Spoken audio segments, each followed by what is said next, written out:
This current CX-5 generation has been around since 2017, which is like a lifetime in the car industry. But the newest generation CX-5 is coming out in 2026. So I want to know, is it worth buying a new 25 or should you wait for the new generation? On this CX-5, it has a machine gray color, which isn't all that exciting, but what I do like is the grille. The grille has this woven type texture to it. I think it looks really sleek. It's almost kind of a darker chrome, and then the giant Mazda logo. On the sides, it's sporting 19-inch dark gray wheels. I'm happy to see a little bit of a smaller wheel. Be even happier to see something smaller like a 17 or 18, but happy to see that it's not a 20-inch wheel. I do like that these headlights are a little more sleek, aggressive looking. Same with the taillights. The taillights are also kind of sleek, very sharp. Overall, you can tell it is a crossover because of the way it is, but it doesn't have anything that's too offensive or too outrageous. And I think overall it looks great, and it's been a bestseller for a long time. Under the hood, it has a 2.5 liter turbocharged 4-cylinder, making 227 horsepower, 310 pound-feet of torque, made it up to a 6-speed sport auto transmission. Jumping into this 2025 CX-5, you may think that it's a little bland, but actually if you take a closer look, this is a Couture brown interior, which has Napa leather seating, which includes heated and ventilated seats. Some of the other nice little amenities you get would be your heated steering wheel, as well as a wireless phone charger and a couple USB-C ports. It comes with a 10.25-inch infotainment screen, which comes with wireless Apple CarPlay and Android Auto. And then I do like that the dash breaks up a little bit with some of this wood grain here. These are technically soft press finishes, but they're not exactly very, very soft. But I like that it isn't just a hard plastic. We've got dials here, and this is where you're going to find the buttons for your ventilated seats, your heated seats, and like I said, your heated steering wheel as well. But I like that this isn't in the screen. Mazda's always done a nice job with making sure you actually have actual buttons. A real shifter. Love that they're not trying to reinvent the wheel here, but one thing I see is there is some piano black right around the gear selector here, which as you can see is already kind of scratched up, and it's going to show every little piece of dust and nick that it's going to accumulate. So that's not my favorite material in here, but at least it is not a whole lot of piano black everywhere. This is where you're going to find your drive mode selector. You have 3 different modes: sport, normal, and off-road. You know, I wouldn't necessarily take this off-road as maybe off pavement, but you do have that option here. And down here is actually the selector for your infotainment screen. So this is actually not touchscreen. So this is all going to be done with your dial down here, and this actually has a very satisfying click, which I am always very appreciative of. But I do like these. I do like that it's very easy to use right here at your fingertips. This is where you're going to find your home button, and then a couple different shortcuts for your navigation, your music, as well as a favorite screen. I do really like this steering wheel. It doesn't have a whole lot of give to it, but it is leather wrapped and it feels very nice.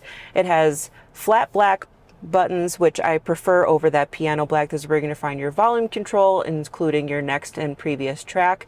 And this is where you're going to be able to engage your lane keep assist and your adaptive cruise control. Now, something that comes on this turbo signature is the different 360 camera views. So if you press this button down here, it's going to bring up your camera views up here. This is going to be just your standard front angle, including your top-down 360 view. Press it again, it gives you more of a wide angle front camera along with your 360 view. And then it also gives you, oh, one more second, there it is. Then I like these cameras. These are your side angles, so you can really see how close you're getting to the curbs. This is perfect for parallel parking or just parking in general. Something that is really, really nice that comes along with that turbo signature package. Now, another thing that comes with it is a 10-speaker Bose audio sound system. If you're thinking about buying a new car, consider an extended warranty with Grainger Warranty, the leading online manufacturer-backed extended warranty dealer in the country. With Grainger, you can save up to $1,000 with an extended warranty, and you can have your car fixed with manufactured parts installed by manufacturer-trained techs. Check out GraingerWarranty.com or click on that link below. It also comes with a sunroof for the front, which tilts and opens all the way. When it comes to storage, there's not a whole lot to be offered in the center console, but they do give you this removable tray. And this is where you're going to find those two USB-C ports as well as that 12-volt port. Now, jumping into the back, there are actually some goodies that you may not notice right away. For leg room, I've left this where I would normally drive if this was the driver's seat, 5/7 for reference. I have decent foot room, not a whole lot of leg room to spare, but a decent amount of headroom as well. So if you're any taller than me, this might get a little uncomfortable. No actual temperature controls back here, but you do have adjustable fence. But what's nice is when you pull down this center armrest, we've got a couple goodies. This is where you're going to find your heated seat selections. And underneath this little cubby, there's a couple USB ports as well.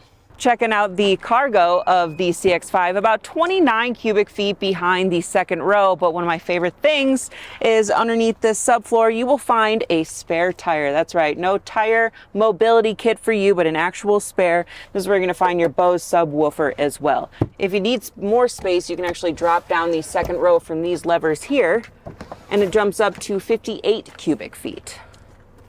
Mazda is more known for its driving experience, so let's actually get it on the road and see how she drives.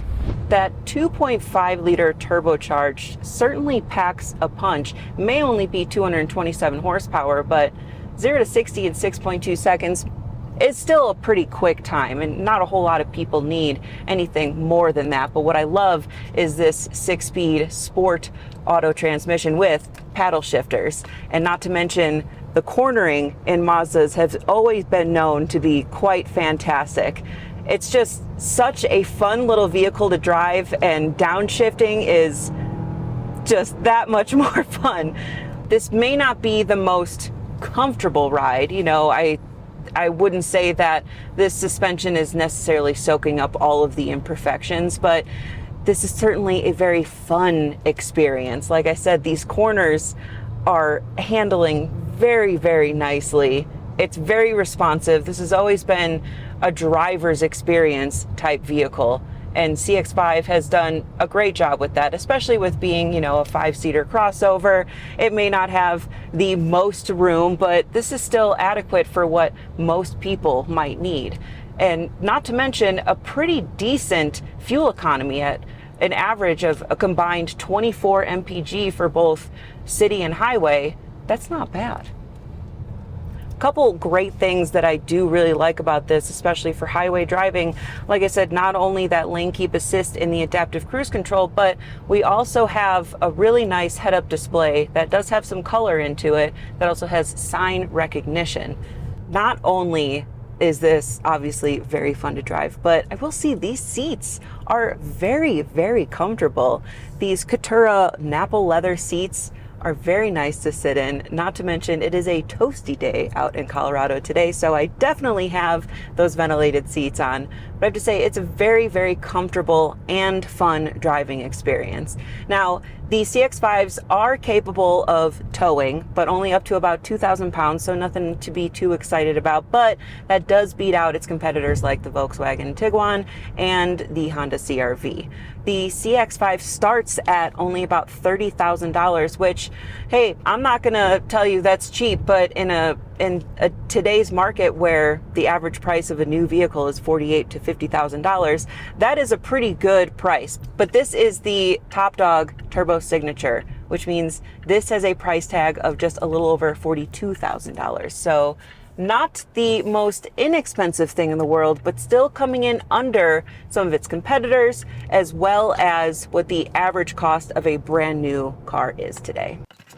I think the current gen 2025 Mazda CX-5 is just tons of fun to drive.